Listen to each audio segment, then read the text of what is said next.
Hello everyone, कैसे हैं आप सब। उम्मीद करते हैं आप सब अच्छे होंगे। फ्रेंड्स, आज की इस वीडियो में हम क्लास 10th की त्रिकोणमिति स्टार्ट करने वाले हैं। त्रिकोणमिति का जो बेसिक है हम आज उसको कवर करने वाले हैं। तो त्रिकोणमिति जो है, त्रिकोणमिति उसको इंग्लिश में बोलते हैं ट्रिग्नोमेट्री। ट्रिग्नोमेट्री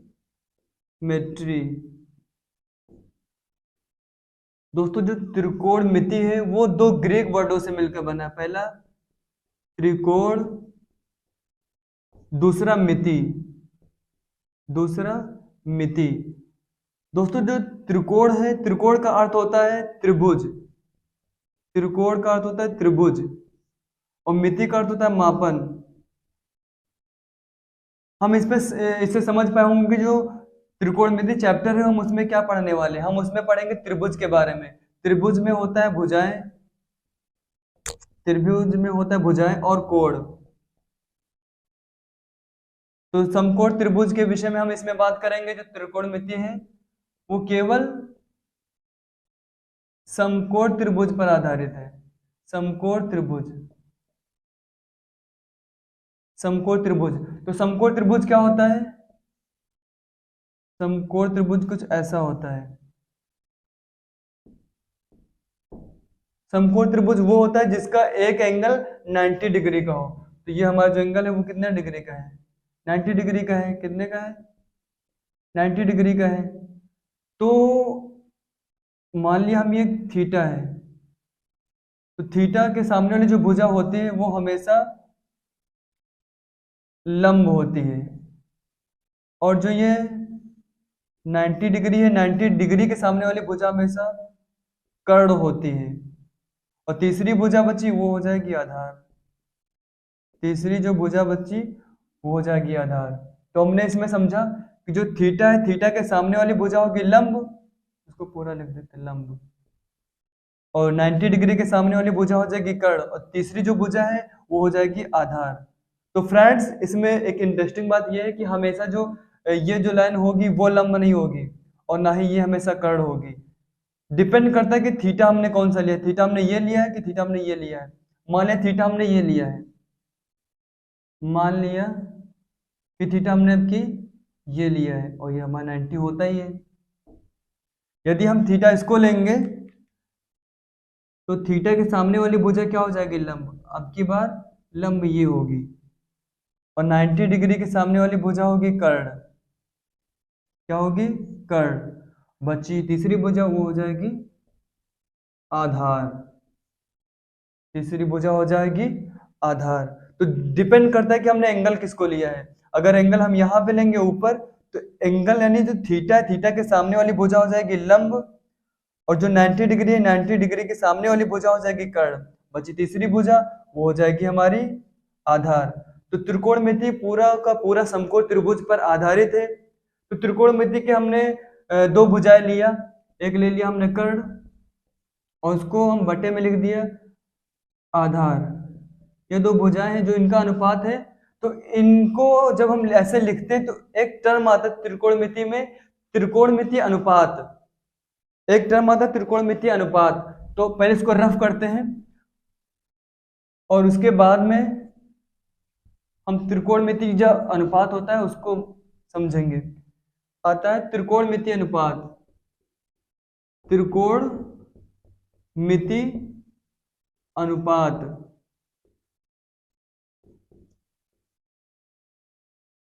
तो समकोण त्रिभुज में हम पहले इसकी डेफिनेशन लिखते हैं। समकोण त्रिभुज में, समकोण त्रिभुज में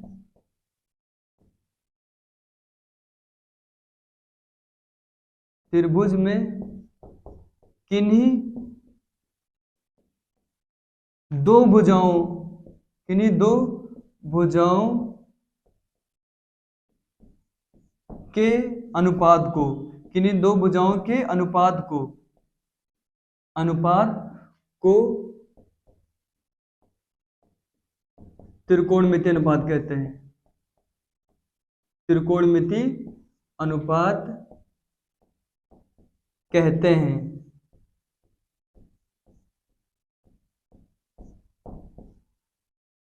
तो दो भुजाएं हमने मान लिया ये हैं। एक लिया लंब और एक ले लिया हमने कर्ण। तो डिफिनेशन है, समकोण त्रिभुज में किन्हीं दो भुजाओं के अनुपात को त्रिकोणमितीय अनुपात कहते हैं। एक है भुजा लंब, दूसरी भुजा है कर्ण, उसको हम अनुपात के रूप में लिख दिया है, तो इसी को बोलेंगे त्रिकोणमितीय अनुपात। तो समकोण त्रिभुज में ये समकोण त्रिभुज होता है। मान लिया हमारा थीटा ये है, तो थीटा के सामने वाली भुजा हो जाएगी लंब, 90 डिग्री के सामने वाली भुजा हो जाएगी कर्ण, और तीसरी भुजा हो जाएगी आधार। तो इनको मिला के कुछ रेशियो तैयार होते हैं, त्रिकोणमितीय अनुपात तैयार होते हैं, उनको कवर करते हैं। एक होता है sine theta, sine theta, cos theta, tan theta, cot theta, sec theta और कॉसेक थीटा।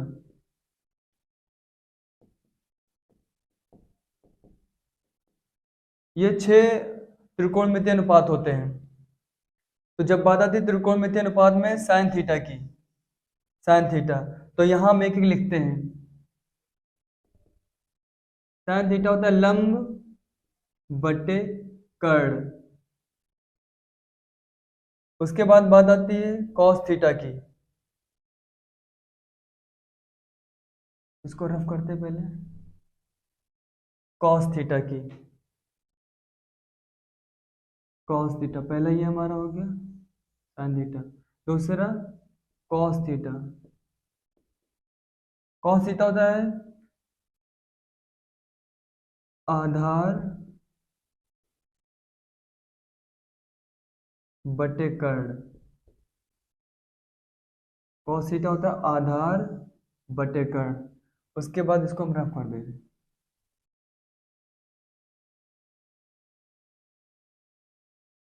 उसके बाद बात आती है टैन थीटा की, इसका होता है लंब बटे आधार, लंब बटे आधार। फिर बात आती है कॉट थीटा की,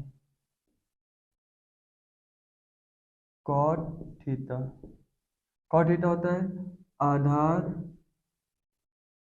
बटे लंब।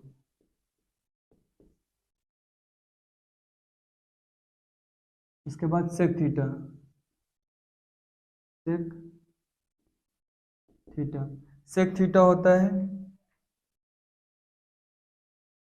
कर्ण बट्टे आधार, कर्ण बट्टे आधार। उसके बाद Kaushik theta, Kaushik theta, Kaushik theta होता है कर्ण बटे लंब।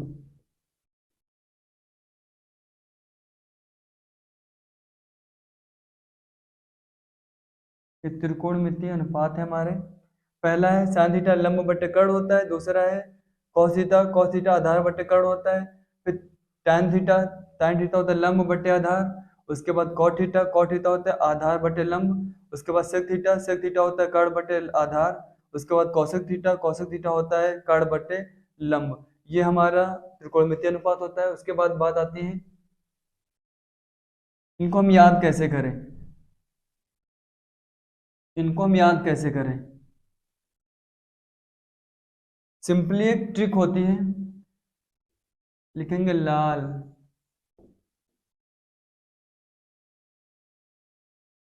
बटे कक्का।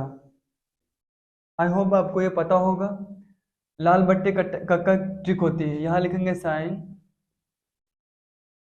थीटा, यहाँ लिखेंगे कॉस थीटा, यहाँ लिखेंगे टैन थीटा, यहाँ लिखेंगे कौशिक थीटा, यहाँ लिखेंगे सेक थीटा,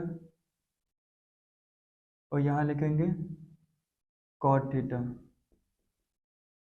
तो जब बात आएगी इसकी, एक बार लेंगे साइन थीटा, साइन थीटा जब लेंगे तो हो जाएगा लंब बट्टे कर्ण।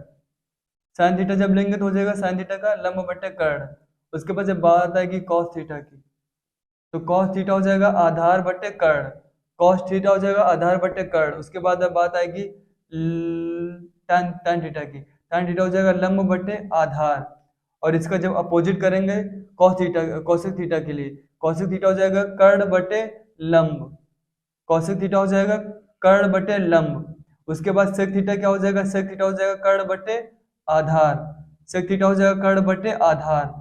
उसके बाद बात आएगी cot थीटा हो जाएगा आधार बटे लंब। ये हमारी ट्रिक है छोटी सी, जो हम इसकी सहायता से इसको याद कर सकते हैं। तो आई होप ये आपको लेक्चर समझ में आया होगा। तो ये हमारा बेसिक था, और आने वाली वीडियो इसको कंटिन्यूअस करते हुए आएंगे। Thank you for watching this video. उम्मीद करते हैं आपको लेक्चर समझ में आया होगा। Thank you.